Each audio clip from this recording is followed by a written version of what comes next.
Berdiri.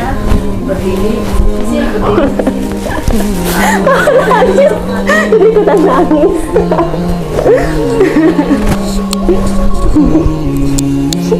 Nangis sih, jadi ikutan nangis. Jadi ikutan nangis kan.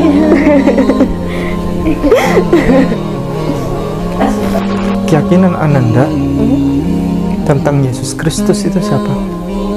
Itu sampai sekarang saya juga masih belum menemukan jawaban juga. Iya, karena konsepnya itu saya benar-benar nggak nangkep banget. Sampai sekarang saya pernah nanya juga ke Romo juga, maksudnya Tritunggal itu bagaimana, Yesus itu siapa, Allah Bapa Putra ini siapa saja gitu. Tapi setelah dijelaskan pun saya masih kayak nggak menangkap make sense-nya gitu saya sekarang. Iya, jadi kalau misalnya ditanya bagi saya Yesus Kristus itu siapa, saya sendiri juga sebenarnya juga bingung karena terlalu rancu gitu di pikiran saya gitu sih. Sampai sekarang tuh belum valid. Iya. Pernyataan tentang penebusan dosa itu adalah pernyataan Paulus, bukan pernyataan Yesus. Tidak ada satupun di sini yang Yesus menyebut secara tegas, lugas, tanpa ambigu, tanpa kata ganti. Aku sengaja menyalibkan diriku untuk menebus dosa umat manusia yang ada. Akhirnya Mbak Sisil apa yang dipikirkan coba? Nggak adil. Nggak adil. Nggak adil. Jadi percuma ya saya dulu melakukan amal kebajikan kalau semua dosaku ditebus oleh Yesus.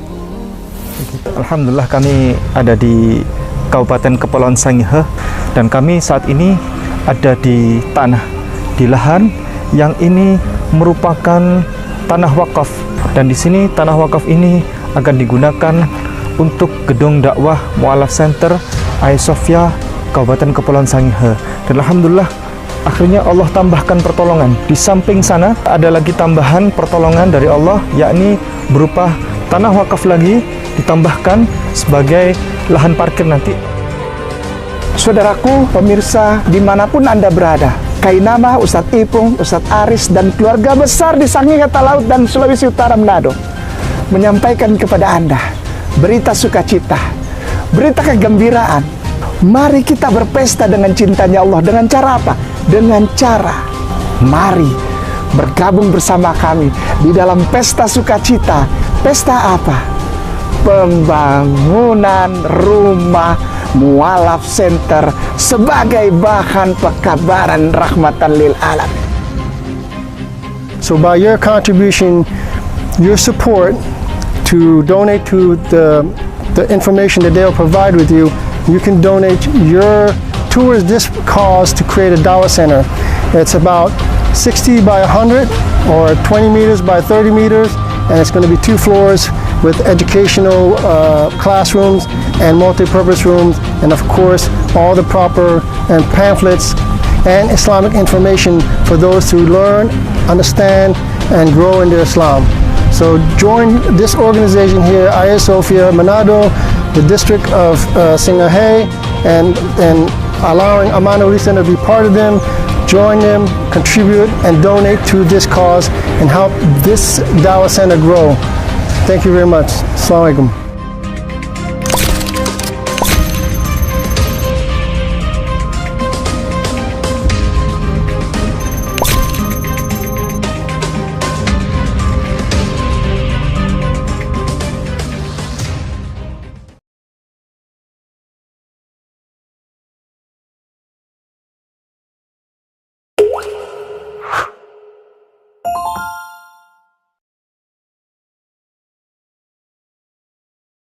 Baik, a'udzubillahi minasyaitonirrajim. Bismillahirrahmanirrahim. Assalamualaikum warahmatullahi wabarakatuh. Alhamdulillah pada sore hari ini ada banyak dari mana? Kampus mana? Dari kuliah di mana? Dari Universitas Indonesia. Universitas Indonesia. Ya, UI. Fakultas apa? Jurusan apa? Kalau saya dari FISIP, jurusan Ilmu Komunikasi. Ilmu Komunikasi. Ya. FISIP. Ananda? Sama. Sama. Komunikasi juga. Ilkom. Iya, Ilkom. Ananda? Fakultas Matematika dan Ilmu Pengetahuan Alam, jurusan Biologi. Biologi. Ananda? Sama. Baik, hadirin, Di sini ada namanya Mbak Sisilia. Iya. Mbak Sisilia ini yang hari ini ada permintaan untuk bersyahadat, betul? Iya, betul. Usia berapa sekarang? Sekarang 20. 20 tahun. Iya. Semester berapa berarti sekarang? Sekarang baru masuk semester 5.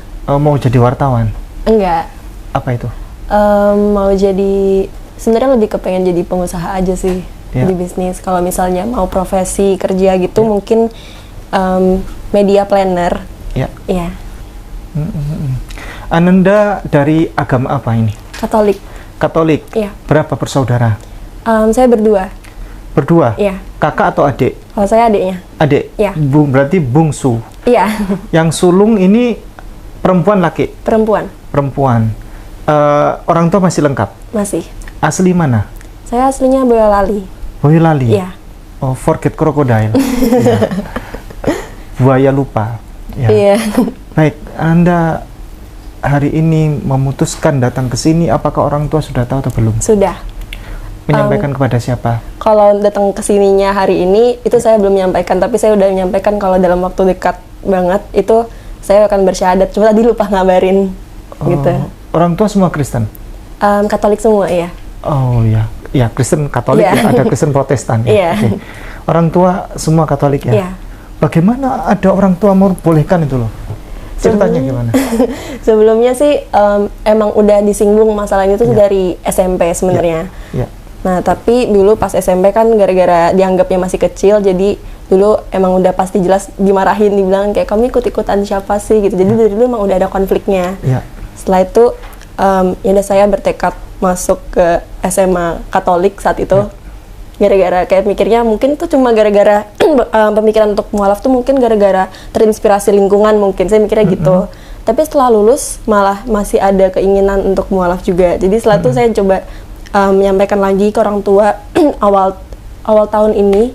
Terus sempat memang ada konflik juga, sempat dimarahin kayak kenapa sih kok iman kamu gini banget gitu. Terus ya saya menceritakan lah kayak alasan saya kenapa saya pengen masuk. Terus beberapa hari lalu saya juga sudah bilang kayak aku udah beneran mantep pengen mualaf gitu. Terus akhirnya mereka kayak ya udahlah kalau emang itu udah yakin banget ya udah gitu.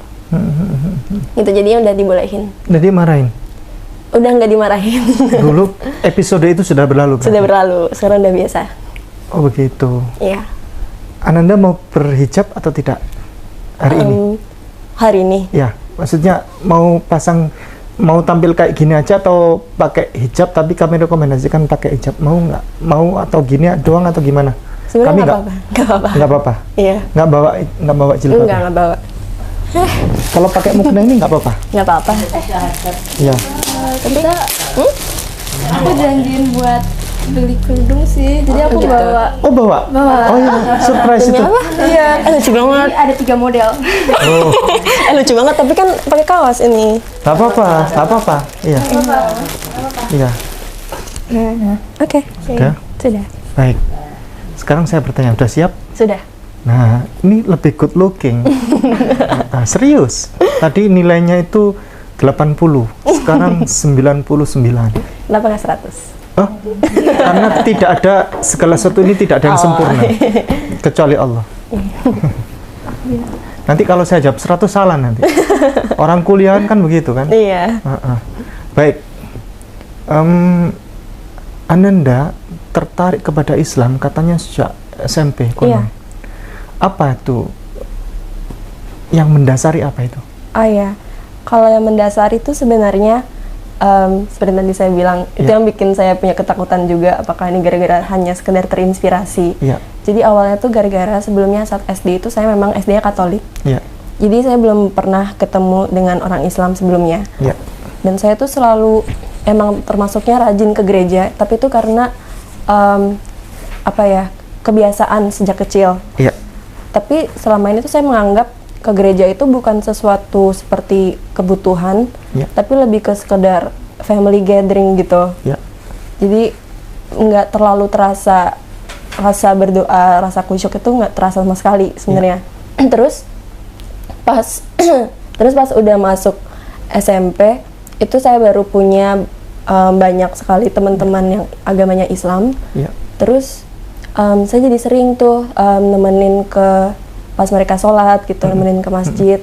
Tapi saat masuk ke masjid itu entah kenapa rasanya kayak pas gitu.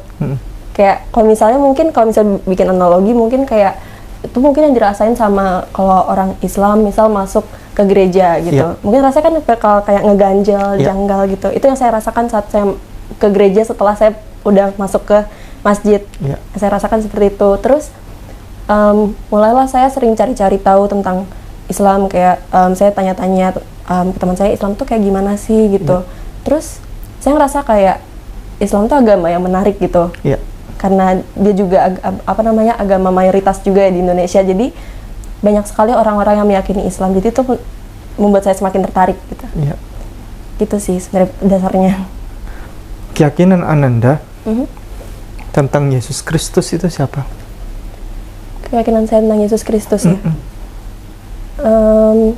Keyakinan saya itu Yesus itu lebih ke tokoh di dalam agama Katolik sih. Kayak memang ada cerita kalau Yesus itu anak dari Bunda Maria dan ayahnya bernama Yusuf. Tapi saya tuh cukup bingung juga dengan konsepnya.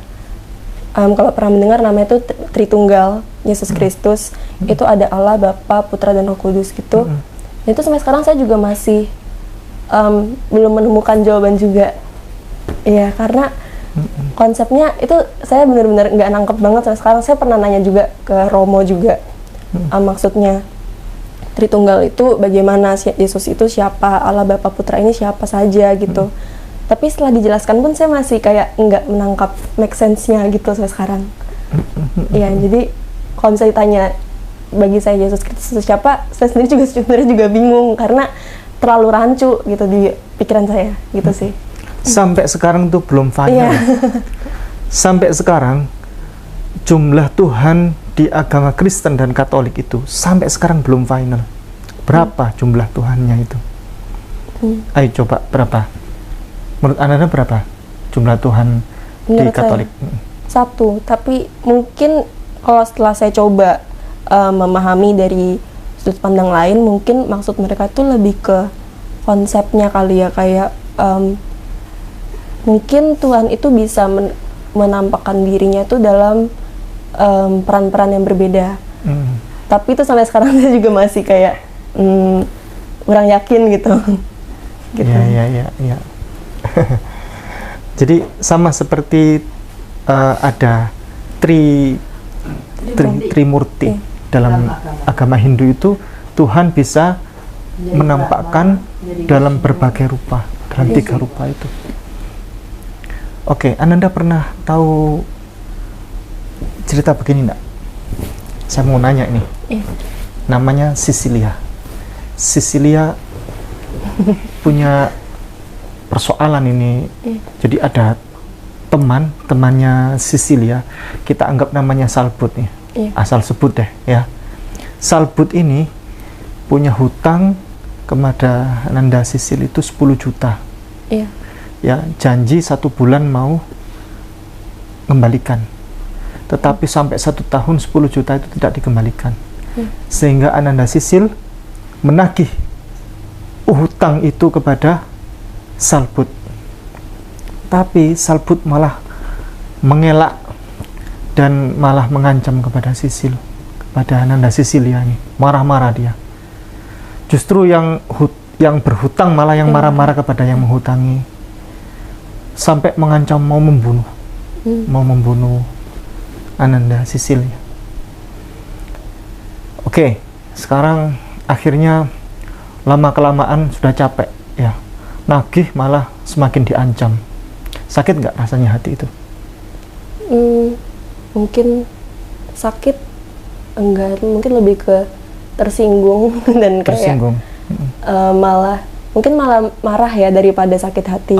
Lebih ke kayak kan dia yang menghutang, kenapa dia yang kayak gitu. Harusnya saya lebih galak gitu. Tapi capek loh. Capek sampai 5 tahun itu kasus itu. Nah, misal ini Ananda Sisilia ini sudah punya anak ini. Anaknya usia 10 tahun. Minta anak yang laki atau perempuan? Pengen sih laki. Laki ya. Oke, anaknya laki nih. Laki ya, gagah, ganteng, usia 10 tahun. Iya. Tapi kasus sama Salbut ini belum selesai. Oke. Salbut ini malah naik pitam, nggak ada karu-karuan gitu kan. Akhirnya ini Ananda kan pemaaf kan. Karena Ananda pemaaf sehingga Ananda memutuskan, ya sudah, capek lelah ini. Daripada terus-terusan kayak gini, mending aku panggil Salbut aja. Mau aku maafkan ini dia. Nggak usah lah bayar hutang itu, nggak usah lah. Nggak apa-apa, mau aku maafkan. Nah, cara memaafkan Salbut itu dengan cara apa? Coba. A, ya, membunuh anaknya Mbak Sisilia yang usia 10 tahun yang ganteng tadi itu, ya, untuk memaafkan Salbut. Atau B, cukup panggil Salbut, Salbut, engkau teman baikku, aku maafkan kesalahanmu, nggak apa-apa, hutangmu lunas. Pilih yang A atau B? Yang B. Yang B, karena apa? Karena maksudnya sejatinya saya juga kalau misalnya berhadapan dengan orang seperti itu, saya kalau misalnya saya meminjamkan sesuatu, berarti saya memang sudah ikhlas untuk kehilangan itu juga. Gitu. Kenapa tidak pilih A? Karena iya, membunuh anak. Bukan membunuh anaknya Salbut loh. Membunuh anaknya Mbak Sisilia. Jadi Mbak Sisilia membunuh anaknya Mbak Sisilia sendiri. Kenapa tidak yang A? Karena darah daging saya juga nggak sih, Ustadz? Jadi kayak jadi, dan membunuh juga salah. Ya, Ananda membunuh anaknya, putra Ananda sendiri untuk memaafkan Salbut. Enggak sih. Lebih ke mungkin bisa kayak saya juga nggak kepikiran untuk opsi itu juga sih. Itu dibenarkan tidak yang A? Enggak. Aneh tidak yang A itu? Aneh sih. Aneh? Iya. Sesuai dengan akal kebenaran tidak? Enggak. Yang mana yang benar? Yang B? Yang atau B. Yang B? Tapi ada loh kisah yang A itu. Oh iya? Ada. Gimana? Jadi ada ini sosok Tuhan, ya, mau memaafkan dosa umat manusia, tapi dengan cara membunuh anaknya. Iya. Ribet nggak gitu? Oh, ini yang Yesus itu ya? Iya. Iya. Ribet enggak ya? Iya. Ribet. Dan anaknya ini menebus dosa umat manusia semuanya. Ditebus. Ada ini bersalah, ini yang pikul. Ya, ini berdosa, ini yang pikul. Ini yang suka membunuh, ini yang pikul. Ini suka ngangguin orang, ini yang pikul dosanya. Dan itu konsep yang seperti ini, yang aneh begini ini, disebarkan ke pelosok-pelosok pedalaman untuk memurtadkan orang Islam. Wahai saudaraku, ayo ikut bersama kami, dosamu telah ditebus oleh Yesus Kristus di tiang salib. Modalnya Anda cuma percaya saja, cuma imani saja, maka dosa Anda akan ditebus. Itu tahun 80, 90-an sampai sekarang itu masih terus dipakai, dan videonya sampai sekarang masih bisa kita jumpai. Dosa Anda telah ditebus, umat manusia. Tapi begini, ini kan anak-anak kuliah kan, saya ajarin kalau ketemu yang kayak gitu jangan diusir, jangan dimarahin, tapi ajak duduk kayak gini. Anak kampus toh, anak kampus ini yang main pikiran. Soalnya ada zaman dulu itu kayak gitu tuh sering diusir, malah diusir, teriak-teriak, maling begitu. Ada zaman dulu seperti itu, viral ya di majalah Suara Muhammadiyah, ada anak perempuan dikasih buku, dikasih Bible begitu, kasih Bible, teriak maling, ketakutan, takut dimurtadkan. Padahal enggak, cukup diajak duduk, dimampirkan ke rumah, buatkan kopi yang panas, ajak diskusi, tanya kepada dia, Pak Pendeta, mana ayatnya yang katanya Yesus menebus dosa umat manusia itu, mana ayatnya? Biasanya mereka tunjukkan ayatnya itu dipakai Alkitab ini. Coba buka Pak Pendeta, itu dia akan jawab, mana ayatnya Pak Pendeta? Biasanya jawab Kolose 1 ayatnya 13 sampai 14. Kolose. Coba dibuka. Ia telah melepaskan kita dari kuasa kegelapan dan memindahkan kita ke dalam kerajaan anaknya yang kekasih. Terus 13 14. Itu 13. Ya, yang 14 sekarang. Di dalam dia kita memiliki penebusan kita, yaitu pengampunan dosa. Itu dalilnya. Terus kadang selain mengeluarkan Kolose 1 ayat 13 sampai 14 itu ada lagi Pak Pendeta. Biasanya dijawab Efesus 1 ayat 7. Sebab di dalam dia dan oleh darahnya kita beroleh penebusan, yaitu pengampunan dosa menurut kekayaan kasih karunia-Nya yang dilimpahkannya kepada kita dalam segala hikmat dan pengertian. Terus kemudian nanti ada lagi Pak Pendeta ayatnya. Biasanya jawabnya itu Roma 3 ayat 24. Dan oleh kasih karunia telah dibenarkan dengan cuma-cuma karena penebusan dalam Yesus Kristus Yesus. Cara jawabnya gini, Pak Pendeta, coba dibaca Pak Pendeta. Tadi nunjukkan apa tadi? Kolose ya? Iya. Kolose 1. Coba Pak Pendeta baca Kolose 1 ayat 1. Kolose 1 ayatnya 1. Minta tolong dibacakan yang ini yang keras. Surat Paulus kepada jemaat di Kolose. Kemudian yang ayat 1. Salam. Salam dari Paulus, Rasul Kristus Yesus, oleh kehendak Allah, dan Timotius, saudara kita, kepada saudara-saudara yang kudus dan yang percaya dalam Kristus di Kolose. Kasih karunia dan damai sejahtera dari Allah bagi Bapa kita menyertai kamu. Stop. Ini adalah surat Paulus kepada jemaat di Kolose. Jadi zaman dulu itu jangan dianggap seperti zaman sekarang. Dulu nggak ada WA, nggak ada WhatsApp, nggak ada Facebook, nggak ada IG, Instagram dulu. Dulu cara komunikasi orang pakai apa? Pakai surat, ya, menulis surat, ya. Dikirimkan, kalau zaman saya itu pakai perangko. Nggak tahu ya? Nggak pernah tahu ya perangko ya? Ditempel perangkonya, kirim ke pos. Itu bukti bayarnya pakai perangko itu. Dulu begitu orang komunikasi. Berhaji, yang sana ngabari kalau mau datang haji, kan haji dulu sampai 1 tahun kan, pakai surat ngabari orang rumah bahwa tanggal sekian insya Allah kami akan pulang, begitu, pakai surat. Nah, ini sama surat Paulus kepada jemaat di Kolose. Ini dari Paulus. Pertanyaan saya ini firmannya Yesus atau firmannya Allah atau tulisan Paulus? Pertanyaan saya. Yang mana? Paulus. Ini surat atau firman? Surat. Kolose ya, oke. Coba sekarang Efesus, tadi kan nyebut Efesus ya? Iya. Efesus 1 ayat 7. Coba Efesus pasal 1 ayat 1. Dari Paulus. Yang ini dulu, perikopnya dulu. Surat Paulus kepada jemaat di Efesus.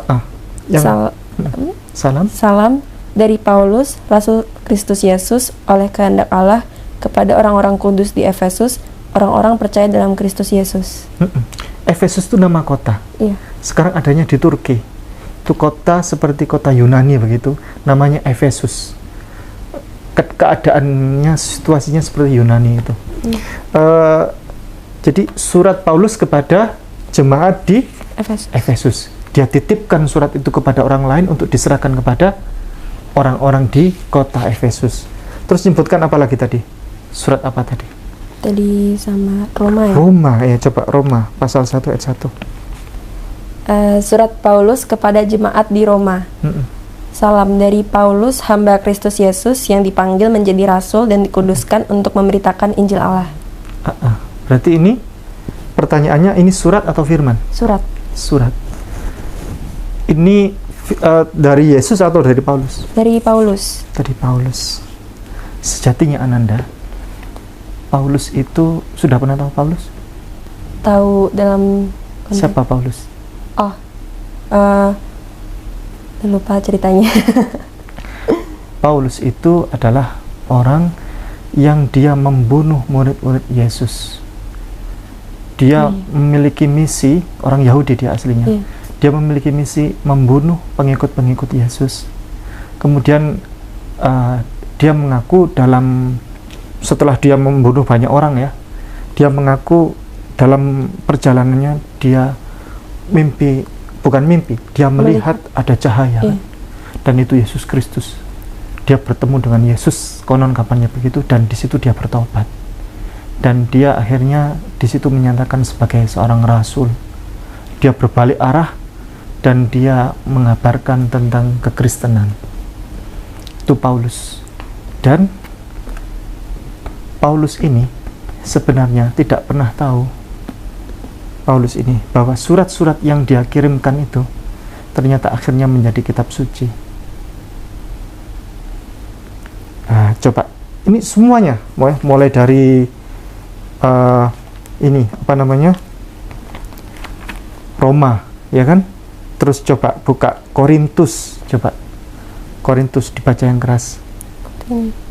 Ya, Surat Paulus yang pertama kepada jemaat di Korintus. stop. Yang Galatia sekarang. Galatia. Ya. Surat Paulus kepada jemaat di Galatia. Sekarang Filipi, coba. Surat Paulus kepada jemaat di Filipi. Ya, kemudian ini ada Tesalonika. Surat Paulus yang pertama kepada jemaat di Tesalonika. Ya, ada 2 gelombang ya. Ya. Ada yang pertama, ada yang kedua. Sekarang coba buka Timotius. Timotius. Ya. Surat Paulus yang pertama kepada Timotius. Coba dibaca ini, Timotius ini. Pasal 1 ayat 1. Salam dari Paulus, Rasul Kristus Yesus, menurut perintah Allah, Juru Selamat kita dan Kristus Yesus, dasar pengharapan kita, kepada Timotius, anakku yang sah di dalam iman, kasih karunia, rahmat, dan damai sejahtera dari Allah Bapa dan Kristus Yesus, Tuhan kita menyertai engkau. Jadi ini surat Paulus kepada Timotius. Siapa Timotius? Timotius anaknya Paulus. Jadi ini surat Paulus kepada anaknya, akhirnya menjadi kitab suci. Aslinya Paulus ini tidak pernah sadar bahwa surat yang dia kirimkan kepada anaknya akhirnya menjadi kitab suci. Paulus ini aslinya nggak punya anak, karena kan dia tidak menikah. Ini anak angkat berarti. Tapi dia bilang di sini anak sah. Jadi dia ingin melegalkan itu, bahwa Timotius itu anakku yang sah. Aslinya dia bukan anak asli itu. Baik, coba dibuka sekarang. Filemon terakhir ya. Surat Paulus kepada Filemon. Salam dari Paulus, seorang hukuman karena Kristus Yesus, dan dari Timotius saudara kita, kepada Filemon yang terkasih, Filemon yang kekasih, teman sekerja kami, dan kepada Apfia saudara perempuan kita, dan kepada Arkipus teman seperjuangan kita, dan kepada jemaat di rumahmu, kasih karunia dan damai sejahtera dari Allah Bapa kita dan dari Tuhan Yesus Kristus menyertai kamu. Ini surat Paulus kepada Filemon. Filemon ini siapa? Filemon ini adalah rekan kerjanya Paulus. Jadi Mbak Sisilia ngirim surat kepada siapa? Pada Eca. Sama rekan kerja. Ini rekan kuliah kan? Ini rekan kerja. Dan dia menulis surat ini dari dalam tahanan, dari dalam penjara. Kalau yang versi yang TB yang terbaru ini bahasanya begini. Dari Paulus, seorang tahanan karena Kristus Yesus, dan dari Timotius saudara kita, kepada Filemon yang terkasih, teman sekerja kami. Dan Paulus tidak pernah sadar surat-surat yang dikirimkan kepada teman-temannya itu akhirnya menjadi kitab suci. Itu yang pertama. Jadi pernyataan tentang penebusan dosa itu adalah pernyataan Paulus, bukan pernyataan Yesus. Tidak ada satupun di sini yang Yesus menyebut ya secara tegas, lugas, tanpa ambigu, tanpa kata ganti, yang Yesus sendiri menyatakan, aku disalib, aku menyalibkan diriku, ya, aku sengaja menyalibkan diriku untuk menebus dosa umat manusia. Tidak ada. Adanya di situ iya, kata ganti dia, iya, karena tulisan Paulus. Jadi penebusan dosa, konsep penebusan dosa itu batal karena ini hanyalah tulisan Paulus, bukan firman Tuhan. Itu yang pertama. Yang kedua, kita bisa menggunakan akal logika yang sehat. Akal logika yang sehat. Jadi kalau Mbak Sisil ini suatu ketika masuk surga kemudian jalan-jalan ketemu orang di surga yang pertama. Siapa Anda? Gitu. Mbak Sisil nanya. Kemudian orang itu menjawab, oh, dulunya dia cerita bahwa dia dulunya adalah tukang rampok, sukanya rampok toko emas. Sudah banyak toko-toko yang dirampok. Loh, kok bisa Anda masuk surga? Ya karena dosaku sudah ditebus oleh Yesus, aku masuk surga. Akhirnya jalan lagi. Terus kemudian ketemu orang, siapa Anda? Jawabnya, dia cerita kalau dia itu tukang begal motor dan tukang bunuh orang. Jadi kalau sudah begal motor dibunuh seorangnya. Sudah berapa orang Anda bunuh dulu? Ya kalau 300 orang ya lebih lah gitu katanya. Dia memang top ya. Dia penjahat kawakan dia. Loh, kok bisa masuk surga? Karena dosaku sudah ditebus oleh Yesus. Lalu jalan lagi. Siapa Anda? Dia cerita kalau dia dulu tukang aniaya orang, tukang fitnah orang, tukang mencibir orang. Pokoknya fitnahan dia itu kejam sekali, banyak korbannya dan lain sebagainya. Hobinya begitu. Loh, kok bisa Anda masuk surga? Ya karena dosaku sudah ditebus oleh Yesus gitu. Akhirnya Mbak Sisil apa yang dipikirkan coba? Nggak adil. Nggak adil. Nggak adil. Jadi percuma ya saya dulu melakukan amal kebajikan kalau semua dosaku ditebus oleh Yesus. Begitu. Jadi konsep penebusan dosa tadi itu dengan akal sehat itu tidak masuk. Dan saya mengutip dari perkataan John Shelby Spong ya. Dia seorang mantan uskup terkemuka. Dia mengatakan begini, tidak mungkin seseorang yang berakal sehat sementara di waktu yang sama ia beragama Kristen. Itu kata John Shelby Spong ya. Terus ini Mbak Sisil ini berani untuk bersyahadat, ini bagaimana ceritanya? Beraninya? Iya, kok berani? Yakin aja sih. Yakin? Iya, karena yakin. Seberapa besar keyakinan Ananda untuk bersyahadat antara angka 1 sampai 100?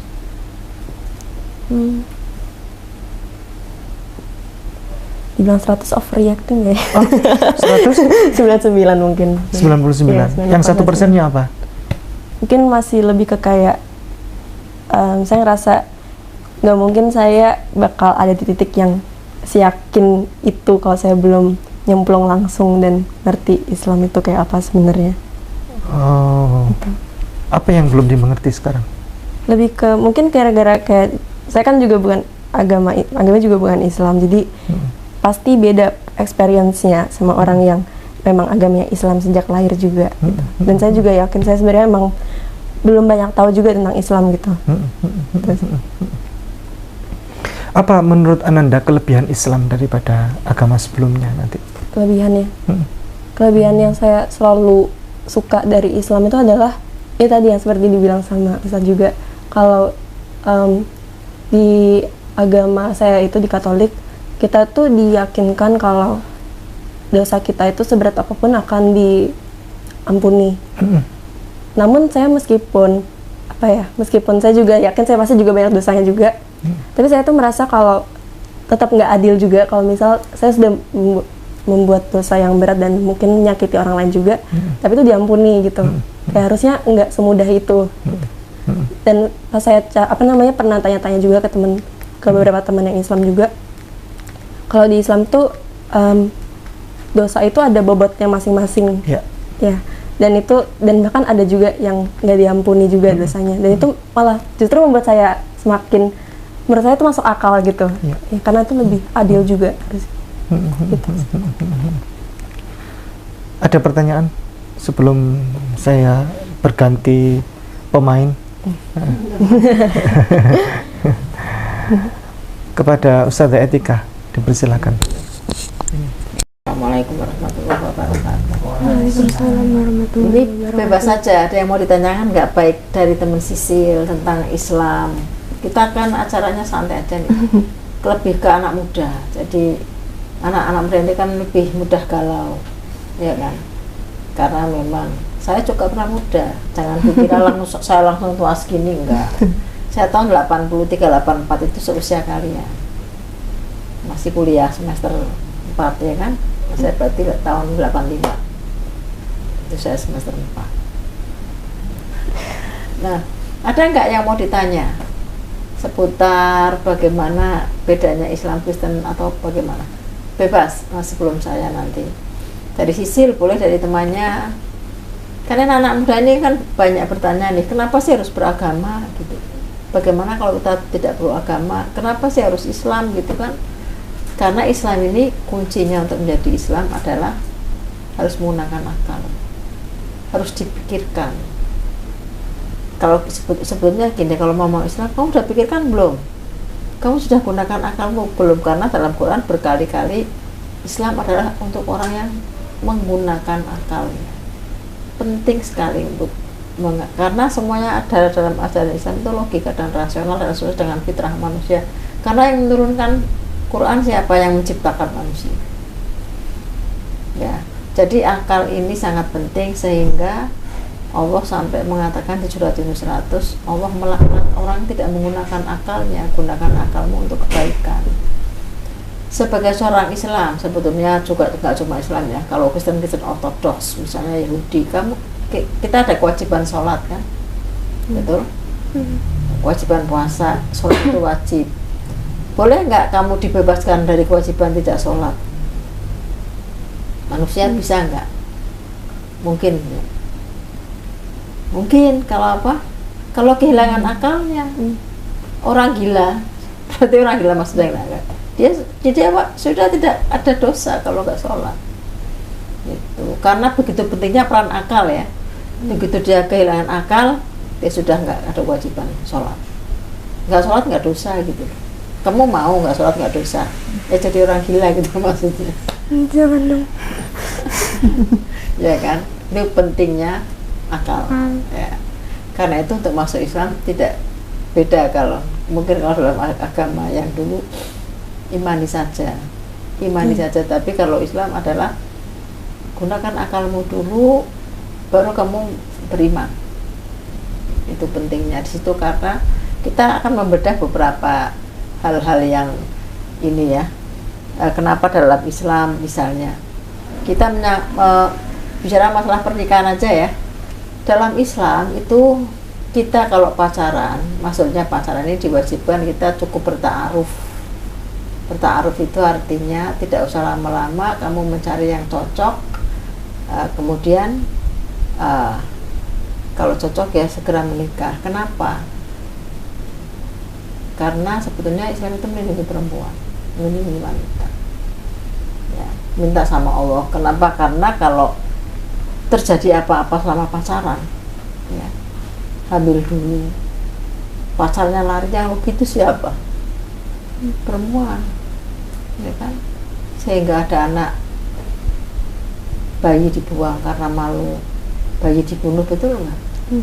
Zaman saya tahun 2000 ya, saya ambil S2. Itu teman saya itu menjaga ujian SMA itu. Ada anaknya yang pamit, anak muridnya yang lagi jaga ujian itu pamit. Lama itu baru keluar, baru masuk lagi itu bawa tas kresek, tapi curiga kok ada darah. Ternyata dia melahirkan di tengah-tengah ujian itu sendirian, bayangkan. Betapa menderitanya ya. Ya kan? Karena itu salah pergaulan tadi, karena dia tidak menjaga dirinya. Pasti yang korban adalah wanita, betul nggak? Nggak mungkin laki-laki yang mengandung, laki-laki yang korban jadi karena dia mengandung. Yang mengandung kan perempuan, betul? Nah, itulah mengapa Allah menjaga kita dengan berpakaian tertutup. Dengan maksud berpakaian tertutup, maksudnya adalah kita juga menjaga juga pakaian tertutup, tapi masih kelihatan loko-loko, nggak begitu. Tidak mengundang laki-laki untuk berpikir yang negatif. Supaya kamu menjaga dirimu dengan tidak mengundang seperti itu. Karena itu juga penting. Dengan kamu berpakaian tidak mengundang laki-laki, laki-laki juga tidak, kamu menjaga dia, itu loh kan? Dari hal-hal yang pikirannya negatif, kamu juga membantu menjaga dia. Coba Sisilia buka Matius 5 ayat 25, Matius 5 ayat 28-29. Terus 5 ayat 28-29. ayat. Oke.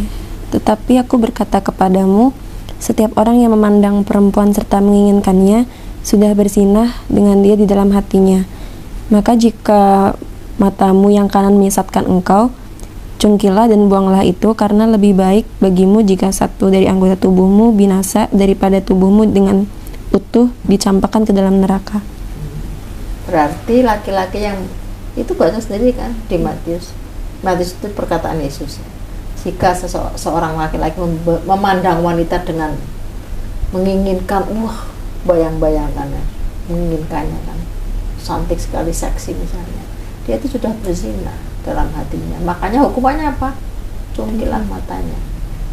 Daripada kalau nggak dicungkil matanya saat dia hidup, seluruh dunia, seluruh tubuhnya dicampakkan ke neraka. Ada nggak neraka di situ? Ada. Gitu. Sama gitu, kalau Quran Yesus itu sama, neraka itu tetap ada. Nah, dengan kamu berpakaian yang sopan, yang sesuai dengan syariat Islam, kamu nggak membuat laki-laki itu tergoda, menjaga laki-laki dari pandangan, juga menjaga perempuan. Juga Allah mengasihi kamu supaya kamu juga menjaga diri. Kalau apa-apa yang merugi kamu, taruhlah, oke, gimana kalau di Amerika itu? Di Amerika itu kan bebas ya, orang bisa living together, itu kan. Mereka bisa living together dengan pacarnya kan bebas, tidak ada moral semacam moral punishment, hukuman moral, itu hal yang wajar. Oke lah, boleh kalau kita melihat sana. Nah, nyatanya nggak ada masalah kok di Amerika. Tapi kan tahu data di kedokteran menggugurkan kandungan itu dalam waktu 1 bulan itu berapa puluh ribu orang wanita menggugurkan kandungan di sana, dan banyak juga akibatnya menjadi kematian. Yang kesakitan menggugurkan kandungan kan ada proses juga, itu siapa ya? Wanita. Laki-lakinya tidak ya. Sebetulnya kita ini dijaga kalau kita mau, karena itu sayangilah diri kita sesuai dengan yang Allah inginkan untuk kita, karena sebenarnya kita disayang. Nah, ini masalah kita bagaimana dengan laki-laki, bagaimana kita menempatkan diri. Nah, kita jadi pacaran itu maksudnya kalau kelamaan ya mendingan kita taruh, cari suaminya aja, jangan jadi pacar ya, kalau bisa. Karena kalau apa-apa kita belum tahu loh orang ini baik apa. Kan selama pacaran yang dilihatkan baik-baiknya kan, ya enggak, mana ada pacaran dilihatkan aslinya kan, enggak punya duit ya bilang punya duit kan, itu semuanya lah. Begitu kita masuk pernikahan kan beda. Nah, kemudian sisil, dalam agama sisil boleh nggak bercerai? Bercerai tidak boleh. Tidak boleh. Matius 10 ya, sama Markus juga ya. Apa yang disatukan Allah tidak boleh. Ada Markus 10 juga ada, Markus 10 coba. Oh ya, yang ayat 9. Karena itu apa yang telah dipersatukan Allah tidak boleh diceraikan manusia. Terus dibacakan lanjutannya sampai 12 kali. Ketika mereka sudah di rumah, murid-murid itu bertanya pula kepada Yesus tentang hal itu. Lalu katanya kepada mereka, barang siapa menceraikan istrinya lalu kawin dengan perempuan lain, ia hidup dalam persinahan terhadap istrinya itu. Dan jika si istri menceraikan suaminya dan kawin dengan laki-laki, ia berbuat zina. Kemudian jika dia nekat menceraikan, maka dia nikah lagi kan dia berbuat zina. Iya. Jadi kalau teman-teman Katolik mengikuti itu, berarti banyak yang berbuat zina enggak? Karena banyak yang cerai. Betul. Nah, Quran ini datang dari Allah, dari pencipta. Sama dengan kalau kita begini, kita beli laptop, ada nggak buku manualnya? Ada. Bagaimana mematikan? Yang tahu persis kan yang menciptakan laptop, ya kan? Sama dengan komputer ini, sama dengan manusia juga diberi buku manual, ya kan? Yang menciptakan manusia siapa? Allah. Berarti kitabnya harus, manual kita adalah kitab suci Al-Quran. Jadi kalau dia, Allah ini menerapkan aturan, harus bisa diaplikasikan. Betul? Harus bisa diaplikasikan. Nah, dalam Kristen tadi, Katolik kan nggak boleh bercerai Iya. karena apa yang disatukan Allah Boleh tidak dipisahkan. boleh dipisahkan manusia. Menurut kamu ini benar nggak sih? Selama ini itu juga jadi perdebatan saya sih. Kalau dalam Islam begini, perceraian jadi Allah itu perbuatan yang diridhoi Allah. Allah ridho, tapi sangat dibenci adalah perceraian. Maksudnya begini, perceraian itu dilakukan jika dalam keadaan darurat terpaksa. Setiap aturan itu harus ada force majeure, tahu force majeure? Iya. Seperti perjanjian kan ada force majeure, Hmm. betul. Kalau seorang beli pesawat, kan harus ada pintu darurat, emergency door, itu harus ada. Sama dengan peraturan, karena pasti ada hal-hal yang terjadi di luar yang dikehendaki Allah. Yang dikehendaki Allah kan sakinah mawaddah warahmah. Tapi manusia kan tidak bisa, belum tentu bisa menjalankan. Sehingga kalau terjadi itu dan itu membahayakan atau membuat hidupmu tidak bahagia, itu boleh. Bukan bercerai karena ada yang lebih kaya dan lebih ganteng, bukan begitu. Itu nanti Allah yang akan mengukur dosanya di situ. Saya punya pengalaman di Semarang dulu. Jadi saya punya sahabat. Nah, sahabatnya sampai sekarang masih bersahabat. Dia punya keponakan, kebetulan beragama Katolik. Dia selalu mengalami KDRT oleh suaminya, sehingga teman saya itu selalu mengatakan semua keluarganya, sudah cerai saja, kamu kok menderita sekali dalam pernikahanmu. Suaminya mabok, kalau pulang sudah main KDRT kan gitu. Tapi dia tetap tidak mau karena cintanya dengan Alkitab, bahwa apapun dia tidak mau. Jadi karena kan tidak boleh, karena dia bilang apa yang disatukan Allah tidak boleh disatukan manusia, ya kan. Akhirnya sebulan setelah kami ke sana, dia meninggal dibakar suami. Di tahun 80, tahun berapa itu, 90-an berapa, ya kan. Terus saya bicara dengan teman saya yang Katolik, dia nggak apa-apa, putusan dia itu demi ke surga, dia nggak ada masalah gitu. Seperti itu dia menderita dibakar karena dia kan nanti masuk surga gitu kan. Mau nggak kamu masuk surga dengan cara seperti itu? Iya. Ya nggak mau juga. Banyak cara masuk surga, kenapa yang susah seperti itu gitu. Dan bahwa kita tidak boleh bercerai itu tidak bisa diaplikasikan, nggak bisa, karena banyak sekali orang bercerai dalam pernikahan. Bukan berarti bercerai itu kita bolehkan, tapi ini adalah di aplikasi ini adalah ajaran yang memang sesuai dengan fitrah manusia. Karena apa? Quran ini kan menciptakan manusia. Jadi apa yang ada dalam Quran itu berarti sudah terukur, sudah sesuai dengan fitrah manusia untuk kebaikan manusia. Sama dengan poligami. Apakah Islam mewajibkan poligami? Tidak. Poligami hanyalah begini. Poligami itu sudah ada sejak zaman nabi-nabi terdahulu. Ada siapa? Salomo berapa istrinya? Tahu? Di Raja-Raja 1:13, 700 istri, 300 gundik, 1000 itu diketahui. 1.700 istri, 300 gundik, istrinya 700, gundiknya 300. Daud ada 18 istri. Yakub, Israel, nama lain dari Yakub adalah Israel, ada 4 istri. Poligami itu sudah ada sejak dulu. Dan Islam ini kan sebetulnya bukan agama baru, tahu ya, agama yang dibawa sejak dulu, termasuk yang dibawa oleh Nabi Isa, Yesus. Nah, poligami ini dalam Islam itu bukan untuk ini memperbolehkan poligami. Pertama untuk membatasi jumlah poligami. Nggak boleh 1000 seperti Salomo. Maksimal kalau harus poligami 4. Dan poligami itu ingat, bukan anjuran, bukan kewajiban. Bukan anjuran, bukan kewajiban, tapi sama tadi pintu darurat juga. Solusi, kalau tidak itu hanya solusinya. Jadi Islam memberikan cara, ini adalah seperti tadi, kalau beli pesawat ya including kalau terjadi force majeure gitu, itu daruratnya harus ada gitu ya. Nah, seperti apa kan mereka yang masing-masing urusan, dan hak kita sebagai perempuan, kita boleh menerima poligami, boleh tidak. Kalau saya sebagai muslimah bersikap kalau mau yang poligami silahkan, itu hak mereka. Saya juga tidak akan bicara apapun, itu hak mereka dan saya hargai. Tapi saya pribadi saya tidak mau poligami karena memang tidak diwajibkan juga, saya tidak harus. Jadi jangan dibalik-balik, jangan nanti kamu dipoligami jadi Islam, bukan begitu ya. Kamu nanti bolak-balik cerai orang Islam, bukan begitu.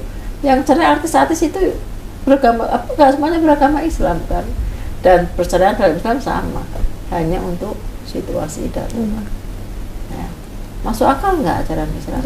Masuk akal. Pakai logika nggak?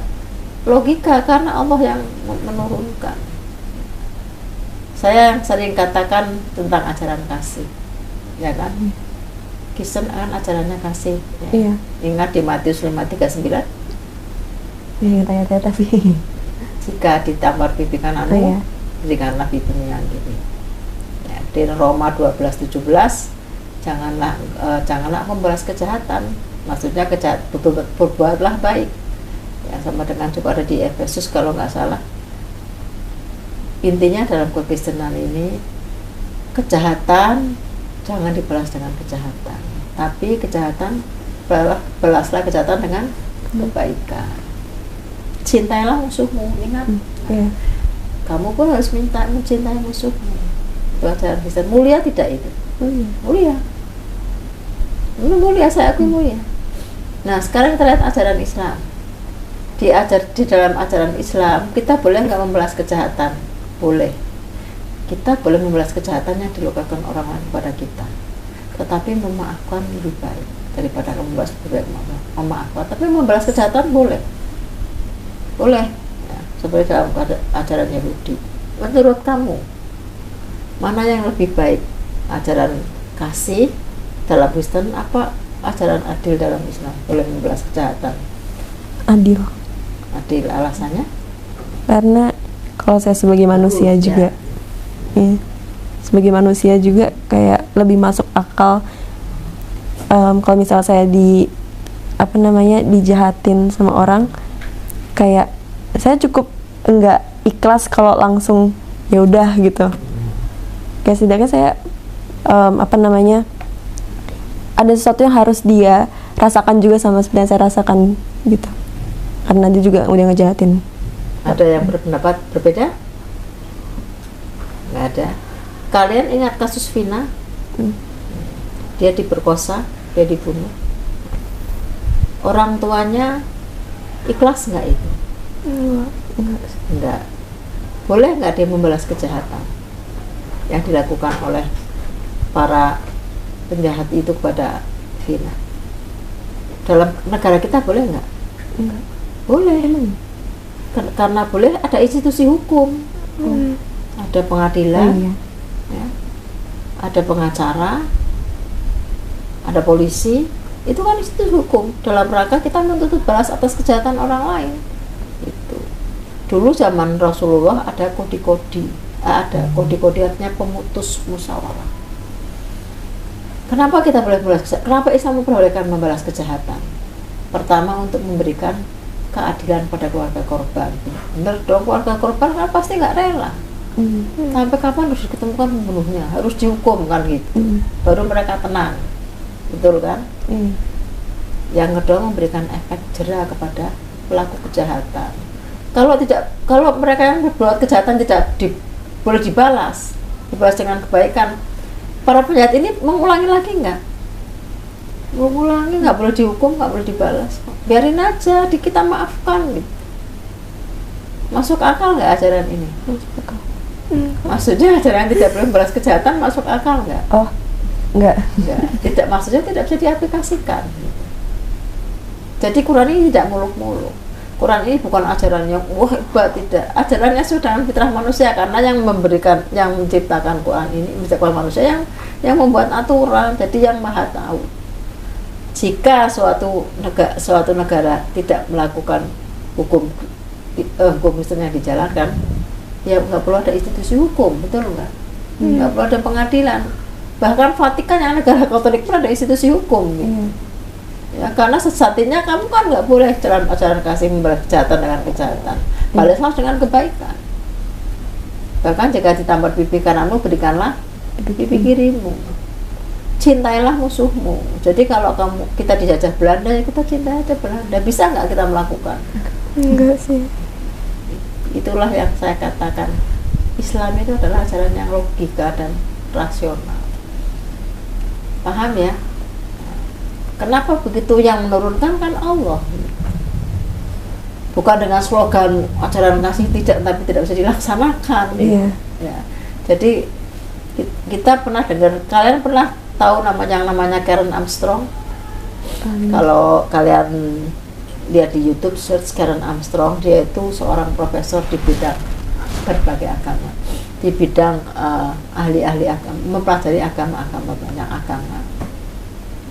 Yang sebelumnya dia seorang biarawati tadinya, kemudian dia keluar dari menjadi ateis, sekarang dia seorang ateis, mempelajari banyak agama sehingga dia mengatakan the most rational religion unfortunately Islam. Dia agama yang paling rasional, sayang sekali Islam. Maksudnya kenapa sayang sekali? Islam kan trademark di luar negeri kan jelek, agama teroris kan gitu. Itu agama yang paling rasional menurut dia. Dia menulis buku ya, Muhammad the Prophet dan sebagainya, dan kalau kalian lihat YouTube-nya itu Karen Armstrong, itu komennya, di komen apa saya baca, I convert to Islam because of her. Jadi ada ratusan orang, mungkin ribuan orang yang masuk Islam, convert to Islam karena membaca buku dia. Oh ternyata Islam ini seperti ini. Jadi convert to Islam di Amerika loh, maksudnya bukan Islam. Ya kan? Dia betapa banyak jasa Karen Armstrong jadi hidayah banyak orang, betul nggak? Sayangnya dia sendiri tetap ateis gitu. Why? Kenapa? Pertanyaan. Ada yang tahu jawabnya? Sampai sekarang dia nggak mau masuk Islam. Why? Kenapa? Padahal yang baca bukunya pada masuk Islam. Kenapa? Tahu jawabannya? Apa? Hidayah itu mahal. Kalau Allah belum memberikan hidayah kepada hati manusia, sekalipun dia pintar, tahu persis tentang Islam dan tahu Islam itu rasional dan benar, tetap dia tidak akan masuk Islam. Hidayah belum didapat. Karena itu Sisil termasuk orang yang beruntung mendapatkan hidayah. Ya. Jadi hidayah ini mahal gitu. Ya, kayak Felixio kan dia rasional banget, tau Felixio ya. Nah, dia dapat hidayah. Artinya tidak semua orang yang tahu Allah memberikan hidayah. Makanya bersyukurlah. Ya, kita. Nah, itulah kenapa kalau kalian bisa kuliah di Harvard University, ini universitas yang tertua. Universitas yang tertua di dunia apa sebetulnya?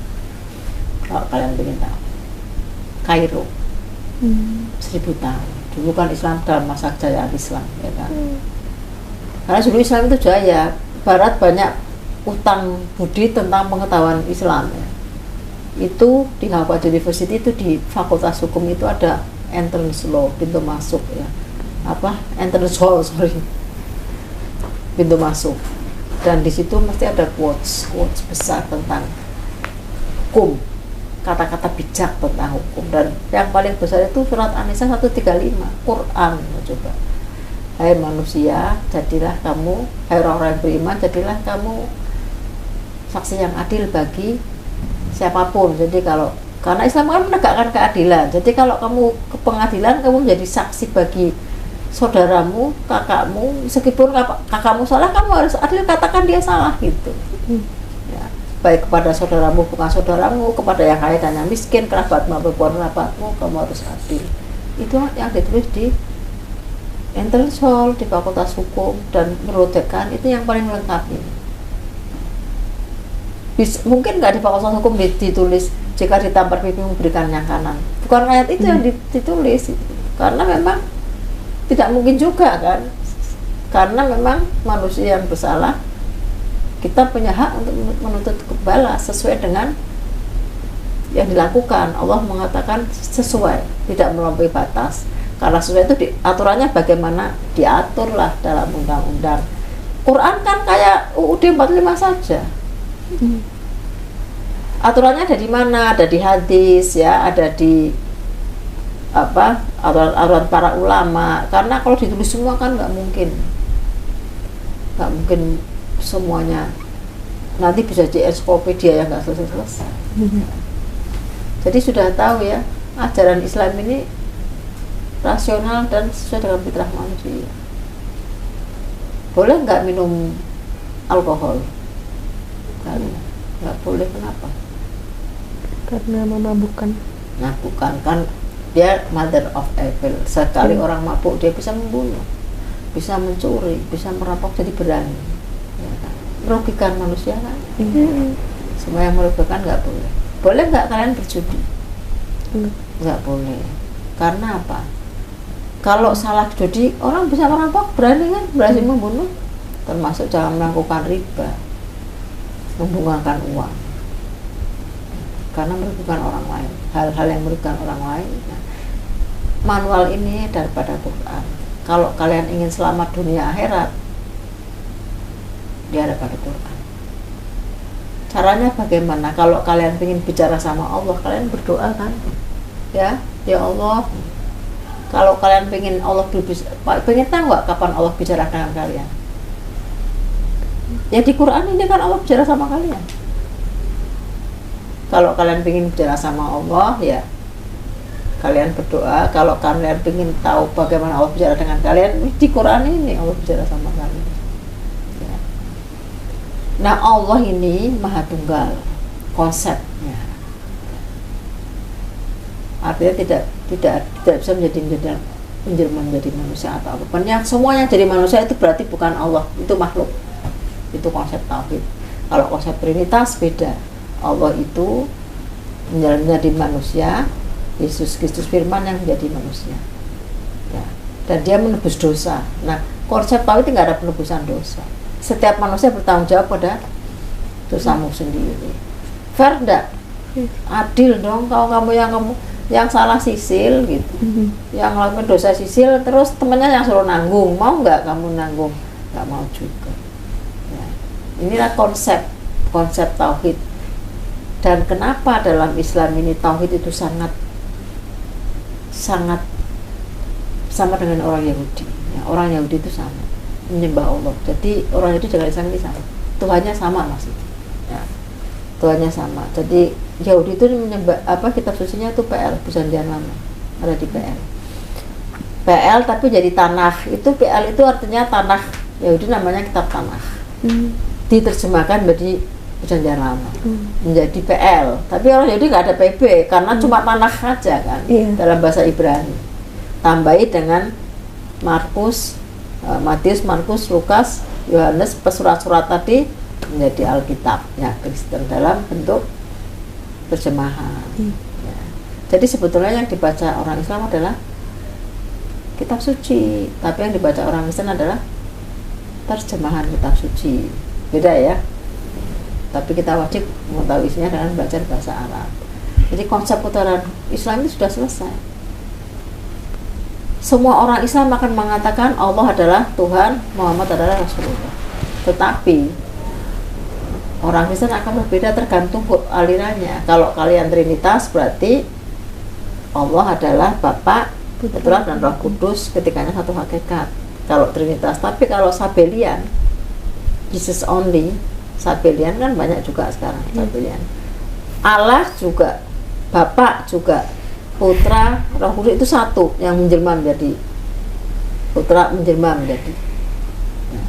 Dan yang ketiga Unitarian, Yesus adalah putusan ya, jadi berbeda sehingga begini, Sisil kalau ke gereja, bisa nggak kamu ke gereja Protestan misalnya HKBP, kamu datang paham nggak dengan liturgi mereka? Enggak. Kalau kamu ke gereja Mesianik paham nggak? Enggak. Berarti setiap orang Katolik atau Kristen akan nanya gerejanya di mana, betul nggak? Di mana? Setiap orang Kristen atau Katolik mau ke gereja kan ditanya temannya gerejamu di mana? Iya. Betul.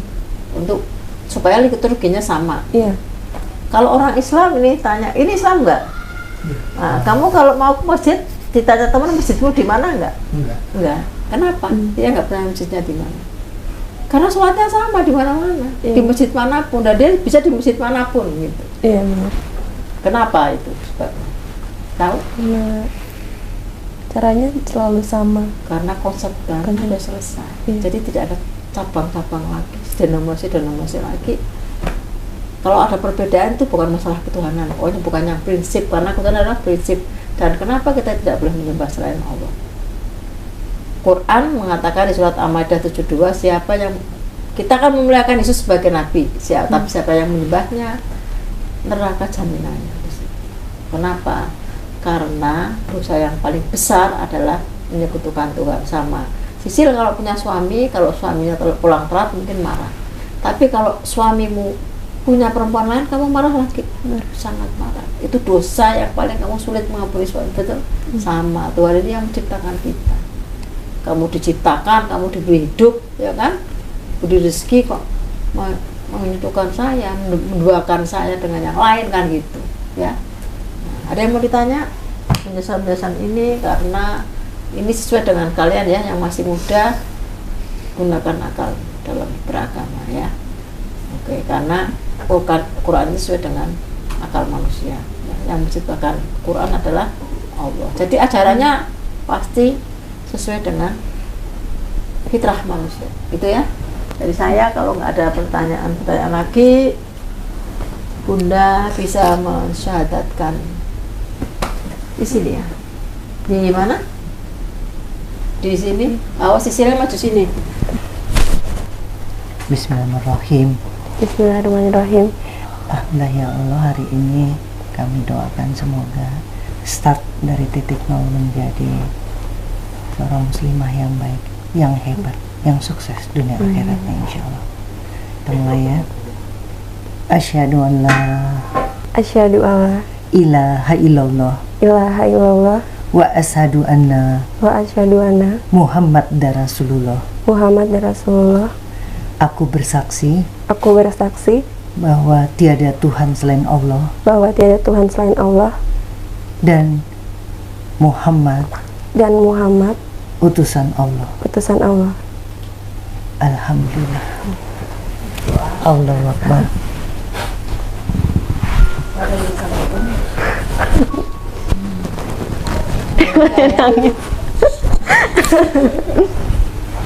Kasih selamat dulu nggak apa-apa. Kasih selamat. Berdiri. Sisil berdiri. Jadi ikutan nangis.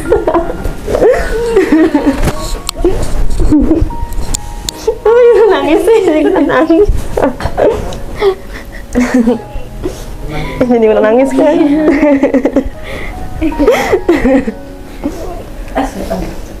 Selamat ya Sisil. Semoga istiqomah. Semoga jelas dengan penjelasan saya tadi ya.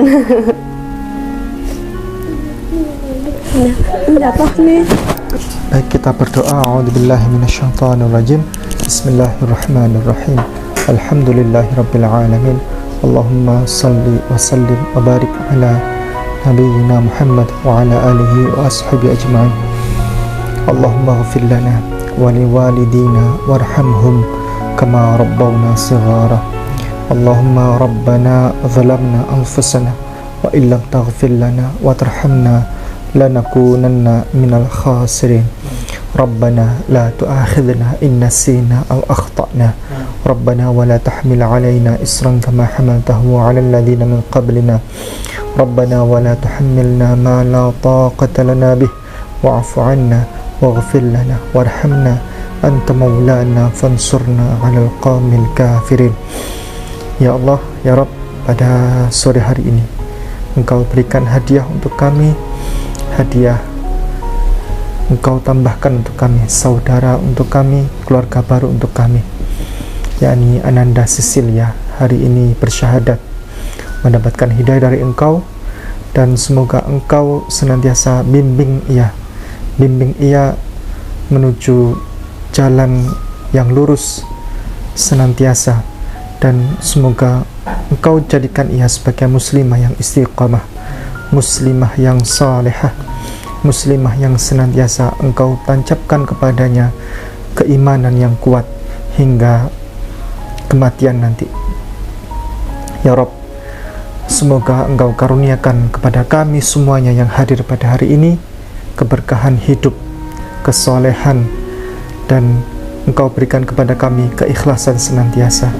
Dan jadikanlah momen, setiap kali momen ada orang bersyahadat, buatkanlah untuk kami lebaran ya Allah. Situasi seperti kami berlebaran ya Allah. Setiap kali orang bersyahadat, setiap kali orang pulang ke Islam, jadikanlah momen itu lebaran untuk kami ya Allah ya Rabb. Seandainya ada golongan yang nanti bisa masuk surga tanpa melalui jalur hisab, tanpa mendapatkan hisab, maka masukkanlah kami ke dalam golongan itu ya Allah, yakni golongan orang-orang yang bisa masuk surga secara cepat tanpa melalui hisab ya Allah ya Rabb. Bangunkan untuk kami rumah di surga, bangunkan untuk kami rumah di surga, bangunkan untuk kami rumah di surga, dan kumpulkanlah kami semuanya di surga bersama keluarga kami yang kami cintai, bersama orang-orang saleh, bersama para nabi dan rasul ya Allah ya Rabb. Karuniakanlah kami keberkahan rezeki, rezeki yang melimpah, rezeki yang halalan thayyibah, rezeki yang Engkau berkahi, rezeki yang kami bisa dapatkan tanpa perlu kami bekerja keras ya Allah ya Rabb. Semoga Engkau karuniakan kepada kami keluarga yang sakinah, mawaddah warahmah, dan jadikanlah seluruh keturunan kami sebagai keturunan yang saleh dan salehah ya Allah ya Rabb. Rabbana atina min ladunka rahmah wa hayyi' lana min amrina rasyada.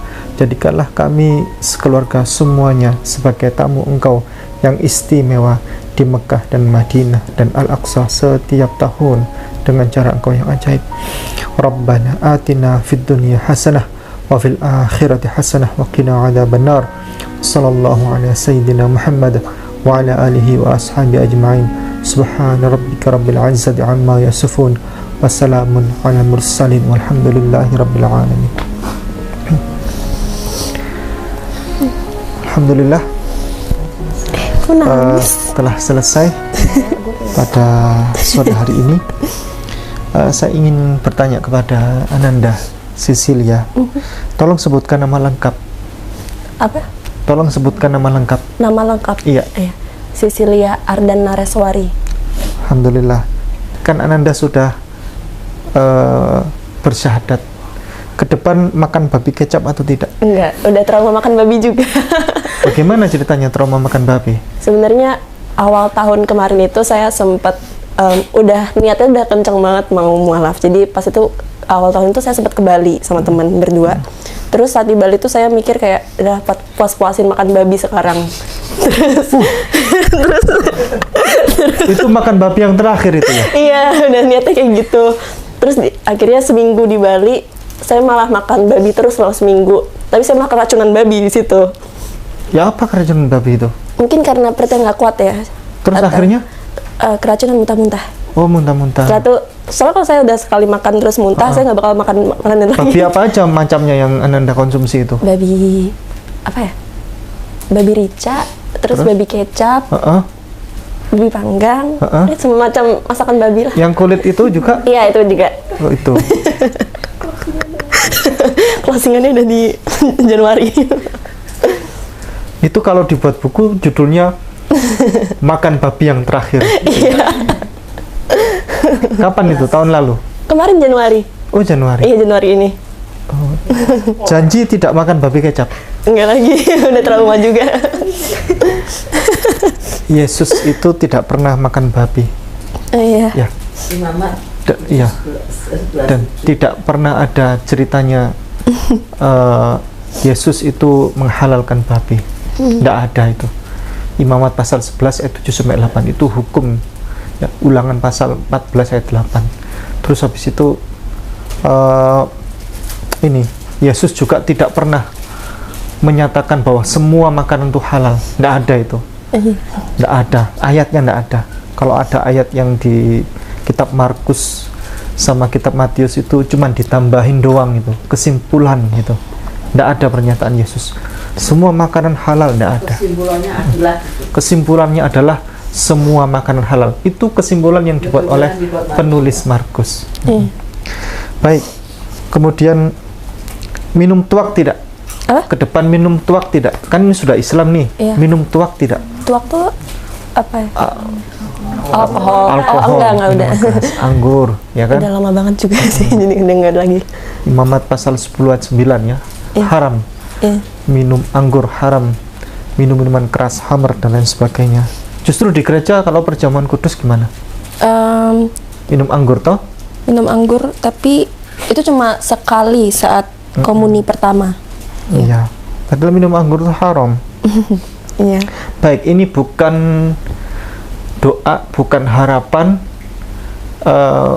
bukan juga sesuatu yang diinginkan, bukan. Tapi ini hanya penegasan saja dan berharap tidak akan terjadi. Seandainya saja Ananda Sisilia itu terjadi miskin semiskin-miskinnya, bahkan untuk makan besok aja nggak ada uang, nggak ada duit, maka kemudian ada sahabatnya Ananda Sisilia ngasih uang 5 miliar untuk masuk Kristen. Ananda mau masuk Kristen? Enggak. 5 miliar itu besok nggak ada uang loh. Gak apa-apa. Hah? Enggak, maksudnya nggak masuk akal juga sih, nggak mungkin diterima juga. Iya. Itu kejadian loh, kayak gitu tuh kejadian loh. Maksudnya kalau itu pun kejadian juga nggak mungkin saya terima juga sih. Masuk Kristen? Enggak, saya terima juga. Oh, uangnya nggak diterima tapi masuk Kristen? Enggak. Oh ya, baik. Cinta Yesus tidak? Gimana jawabnya? Dibilang cinta enggak sih, lebih ke menghormati. Ya, cinta wajib, cinta Yesus. Iya, maksudnya Orang Islam Ya. harus mencintai Yesus iya maksudnya Semua orang. oh maksudnya Yesus. sebagai nabi. Oh iya. Ya. Iya, maksudnya bukan sebagai oh iya. Ya, hormati Yesus tidak? Iya. Hormati Yesus ya, jelas ya. Iya. Orang Islam itu di dunia ini top number one sebagai golongan orang-orang yang mencintai Yesus sejati, yang tulus setulus-tulusnya. Justru ada 2 orang yang tidak hormat kepada Yesus. Siapa itu? Satu, Yahudi. Yahudi itu menganggap Yesus itu anak haram loh, hasil hubungan gelap, anak pezina. Oh. Ya. Dan Yesus itu nabi palsu menurut orang Yahudi ya. Yang kedua, golongan siapa? Golongan orang Kristen. Orang Kristen itu tidak cinta Yesus, tidak hormat kepada Yesus. Apa? Mereka adalah golongan orang-orang ya, Kristen dan Katolik ini mendukung upaya pembunuhan, disiksa, pembunuhan, penyiksaan secara keji, kejam dan biadab kepada Yesus Kristus alaihissalam. Iya. Kalau di Islam, orang Islam semuanya menghormati Yesus ya, gitu. Yesus tidak dibunuh, Yesus tidak disalib, wa ma qataluhu wa ma salabuhu walakin syubbiha lahum. Tidak dibunuh, tidak disalib, Yesus itu ditempatkan di tempat yang terhormat. Itu. Baik. Pakai jilbab enggak habis ini? Belum. Masih mungkin belajar dulu karena Belajar? Iya. Ya, sebaiknya pakai jilbab. Ini di Alkitab diperintahkan hukum wajib mengenakan hijab. 1 Korintus pasal 11 ayat 5 sampai 6. Ya, setiap perempuan ini wajib mengenakan hijab. Jikalau tidak berkenan mengenakan hijab, maka hukumannya adalah dicukur habis rambutnya, dibotakin. Siapa yang bilang? Bible. Nanti dibaca 1 Korintus pasalnya 11 ayat 5 sampai 6. Karena buat wanita itu kehormatan. Kalau tidak mau dicukur atau dihabisin rambutnya, ya ditudungi kepalanya. Ini yang berkata Bible. Tapi orang Kristen ini tidak ada yang taat Bible ini. Jadi hukum-hukum di Bible ini, orang Kristen ini tidak ada yang taat. Orang Kristen Katolik. Baik. Pakai jilbab ya. Rekomendasi pakai jilbab karena mamanya Yesus, Bunda Maria itu mengenakan hijab. Coba di Google itu, dilihat. Nggak ada ceritanya Bunda Maria nggak jilbaban itu. Baik, agama Islam. Ya, sama seperti Yesus, karena Yesus tidak pernah beragama Kristen dan Yesus tidak pernah tahu apa itu Kristen. Yesus tidak pernah mengenal apa itu agama Kristen. Masya Allah, selamat, Ananda telah menjadi pengikut Yesus Kristus yang sejati. Barakallahu fikum. Kita akhiri. Habis ini kita selesaikan secara adab. Jazakumullah khairan katsira. Assalamualaikum warahmatullahi wabarakatuh.